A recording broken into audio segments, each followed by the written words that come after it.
3 જેટલી જે dead body છે તે બહાર આવી ચૂકી છે।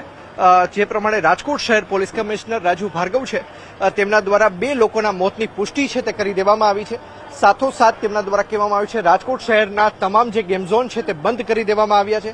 સાથોસાથ જે પણ લોકો જવાબદાર હશે તે તમામ લોકો વિરુદ્ધ કાર્યવાહી છે તે ખાસ કરીને કરવામાં આવશે। 108ની ટીમ હજુ પણ અહીં રાખવામાં આવી છે। સંધ્યા, હજુ પણ કેટલાક લોકો છે તે અંદર દટાયા હોઈ શકે છે। જે કાટમાળ મેં આપને બતાવ્યો કે જે કાટમાળ આગળથી બેસેલો છે ત્યારે તે કાટમાળ જેમ જેમ નીકળતો જશે તેમ તેમ કેટલા લોકો દબાયા છે તેની પણ વધુ જે માહિતી છે તે ખાસ કરીને એસીપી સર પણ આપણી સાથે છે, આપણે તેમની સાથે પણ વાતચીત કરવાનો છે તે પ્રયત્ન કરીશું। પટેલ સાહેબ, શું કહેશો? હાલ હજુ પણ ફાયર બ્રિગેડની કામગીરી ચાલી રહી છે, શું કહેશો? હા, ફાયર બ્રિગેડ અત્યારે અંદર ઉપરના ભાગે સીડી મૂકીને ગયેલ છે અને ફાયર બ્રિગેડ અંદરથી તપાસ કરી અને કોઈ ડેડ બોડી મળે તો એની તપાસ કરી રહેલ છે। પટેલ સાહેબ શું કહેશો? ખાસ કરીને કેટલા વાગ્યા બનાવ છે તે બન્યો હતો? અંદાજે લગભગ 2:30-2:30ની આજુબાજુનો બનાવ છે। અને અત્યાર સુધીમાં કેટલી બોડી છે તે અંદાજિત બહાર કાઢવામાં આવી છે? 4 થી 5 ડેડ બોડી બહાર કાઢવામાં આવી છે।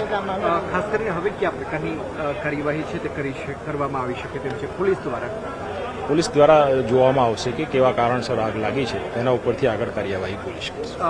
સામાન્ય રીતે શોર્ટ સર્કિટના કારણે ભઠ્ઠી થઈ હોય તો કયા પ્રકારની હોય છે? બનાવ વખતે કોણ હાજર હતા ને એમની પૂછપરછ કરીને સત્ય હકીકત શું છે આગળ। ખાસ કરીને સીસીટીવી ફૂટેજ આપણે કોઈ લીધા હોય કેટલા? અત્યારે તો બચાવ કામગીરી ચાલુ છે, પછી જે પ્રમાણે સીસીટીવી ફૂટેજ કે બીજા અન્ય વિડીયો આવશે સામે એના ઉપર વિરોધ દાખલ કરવામાં। ટીઆરપી ગેમિંગ ઝોનમાં જે આગ લાગી છે અમુક કેઝ્યુઅલ્ટીઝ થઈ છે એવી માહિતી છે। અત્યારે આગ હોલવાનું કામ ચાલે છે અને એકવાર આગ હોલવાનું કામ બંધ થઈ જાય અને પછી બધું ઠંડુ થઈ જાય પછી એની અંદર જઈને તપાસ કરીએ કે એના અંદર કેટલી કેઝ્યુઅલ્ટીઝ છે અને સાથે સાથે એની પણ તપાસ થશે કે આ આગ કેવી રીતે લાગી છે અને બીજા જે બી જેટલા બી ગેમિંગ ઝોન છે એને એહતિયાતના તौर पे અત્યારે બંધ કરવાનું મેસેજ આપી દીધા છે અને એ બધા ગેમિંગ ઝોનની ઓડિટ કરવામાં આવશે। ટીમો જાય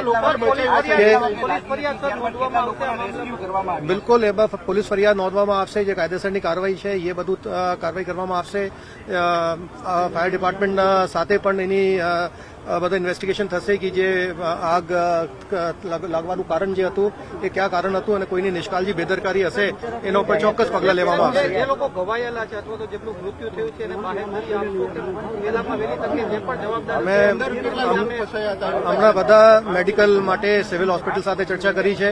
તાત્કાલિક ત્યાં બધી સારવાર માટે કે અથવા જે પોસ્ટમોર્ટમ કરીને બધા બોડીઝ આઈડેન્ટિફિકેશન કરવાનું છે, કેમકે આ બધી બોડી બહુ જલી ગઈ છે, બળી ગઈ છે, અત્યારે એટલી આઈડેન્ટિફિકેશન કરવાનું અત્યારે મુશ્કેલ હશે, પણ એની તાત્કાલિક એના ડીએનએ ટેસ્ટ કરાવીને એની બોડીનું આઈડેન્ટિફિકેશન કરાવીને વાલી વારિસોને સોંપીએ અને એના સાથે સાથે પેરેલલ એક ટીમ બનાવી અને જે બધી તપાસ કરવાનું છે એ તપાસ પણ સાથે સાથે હાથ ધરવામાં આવશે। માલિકની વાત થઈ, કેટલા લોકો અંદર હતા જ્યારે આગ લાગી? અત્યારે ચોક્કસ આંકડો મેળવવાની કાર્યવાહી ચાલુ છે અને આ જેટલા પણ લોકો અંદર છે મોટાભાગના બહાર નીકળી ગયા હતા। હવે જેટલા લોકો અંદર છે એના માટેની સર્ચ અને રેસ્ક્યુ ટીમ ચાલુ છે। मालिक चला गया सब, इतनी घटना ढूंढ रहे हो सकता है भीड़ के अंदर कहीं होगा, उसको ढूंढ रहे हैं, पता कर रहे हैं। आपका जो कंसर्न है वो हम भी उसी कंसर्न पे काम कर रहे हैं। सर अभी कैजुअलिटी सर थोड़ा टाइम दे दें, अंदर जाएंगे तब मालूम पड़ेगा कि अंदर कितनी कैजुअलिटी है। अभी अंदर जा नहीं पा रहे हैं, जैसे ही अंदर जाएंगे पूरा एक बार छानबीन करेंगे, काटमाल में से कितने लोग निकलते हैं वो आपको बता देंगे।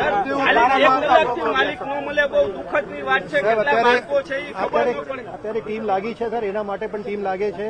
આ લોકોના ટિકિટ વિન્ડો पे કોણ હતા, કેટલા ટિકિટો આપ્યા છે એની બધી કાર્ય ચાલે છે। અત્યારે આપણે રેસ્ક્યુમાં પડ્યા હતા, હવે એના સાથે એ પણ જોઈ રહ્યા છે। 5 વાગ્યાની આસપાસ આગ લાગી હતી એવી માહિતી મને મળી, એટલે હું તરત જ બહાર હતો ત્યાંથી પહોંચી ગયો સ્થળ ઉપર અને રાજકોટ મ્યુનિસિપલ કોર્પોરેશનની ફાયરની ટીમ સંપૂર્ણ આખા રાજકોટની ટીમ અહીંયા આવી ગઈ છે અને આગ સંપૂર્ણ કાબૂમાં આવી ગઈ છે। એટલે અત્યારે અમારે અહીંયા પોલીસ કમિશનર અને સંપૂર્ણ વહીવટી તંત્રનો સ્ટાફ અને અમારે ભારતીય જનતા પાર્ટીના પ્રમુખ મુકેશભાઈ અને અમે લોકો અહીં સ્થળ ઉપર જ છીએ।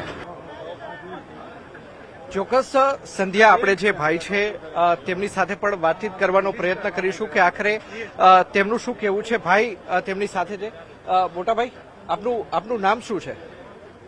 આપના સ્વજનો કોઈ અંદર છે, કામકાજ કરતા હતા તેવી માહિતી? ચોક્કસ. તો તેમના જે પરિવારજનો છે તે અંદર કામકાજ કરતા હતા.